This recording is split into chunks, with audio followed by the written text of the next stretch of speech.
दाना कौन होता है? रूहानी दुनिया में, रूहानी कानून में दाना कौन होता है? तो इमाम बहकी ये हदीस लाए हैं और हजरत अबू ज़र गिफ़ारी रदी अल्लाह ताला अन्हु हदीस के रावी हैं। देखो दाना कौन होता है।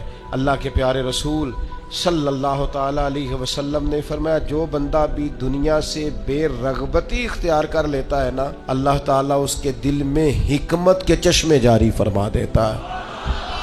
जब तक वो हिरस से, हवस से, लालच से भरा रहता है, उतनी देर तक उसे हिकमत नसीब नहीं हो। एक दूसरी रवायत में फरमाया, हिकमत तो बुनियाद है इस बात की कि तेरे दिल में अल्लाह का खौफ कितना।